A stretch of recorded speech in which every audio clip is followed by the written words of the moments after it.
جو شوہر سوتے وقت خراٹے لیتے ہیں وہ دوسری شادی ضرور کرتے ہیں۔ جس کی بیوی کے ماتھے پر پسینہ زیادہ آتا ہے وہ دولت مند کر دیتی ہے۔ جس کی بیوی کو پسینہ کم آتا ہے ایسی بیوی جوانی میں بوڑھی ہو جاتی ہے۔ بیوی کے تکیے نیچے گندم کے دانے رکھ دیا کرو، رزق بڑھنے لگ جائے گا۔ بیوی زیادہ غصہ کرتی ہے تو سمجھ جاؤ ایسی بیوی شوہر سے پہلے مر جائے گی۔ جس کی بیوی غصہ کم کرتی ہے ایسی بیوی کی عمر ہمیشہ لمبی ہوتی ہے۔ بیوی کے بالوں میں مکڑی کا جالا لگاؤ، دولت آنا شروع ہو جائے گی۔ جس کی بیوی الٹا لیٹ کر سوتی ہے اس کی بیوی شوہر سے پہلے مرتی ہے۔ جس کا شوہر الٹا لیٹ کر سوتا ہے وہ اپنی بیوی سے پہلے مر جاتا ہے۔ بیوی شکر کندی کھا کر سویا کرے تو زندگی میں کبھی بوڑھی نہیں ہوگی۔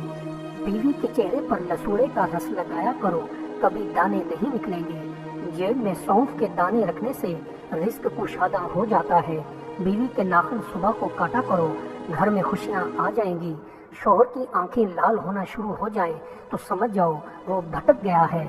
شوہر کے پاؤں کے انگوٹھے پر سوجنا شروع ہو جائے تو سمجھ لو عمر کم ہو رہی ہوتی ہے۔ گھر میں پرندوں کے لیے پانی کا انتظام کرو، رزق میں کمی نہیں آئے گی۔ جس گھر میں بیوی سے پہلے شوہر جاگتا ہے وہاں رزق کم ہو جاتا ہے۔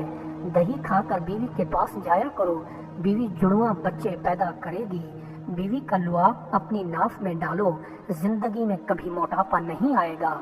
کشمش کو چوس کر کھانے سے کبھی بلڈ کینسر نہیں ہوتا ہے۔ مکھن میں سونف ڈال کر کھایا کرو، زندگی بھر کبھی مرگی کا دورہ نہیں پڑے گا۔ انگور کھا کر سویا کرو، زندگی بھر کبھی پیشاب پیلے رنگ کا نہیں آئے گا۔ سونے سے پہلے لیمو پانی پی لیا کرو، رات کو ڈراؤنے خواب نہیں آئیں گے۔ سوتے وقت آلو ابال کر کھایا کرو، وزن کبھی بڑھے گا نہیں، ہمیشہ دبلے رہو گے۔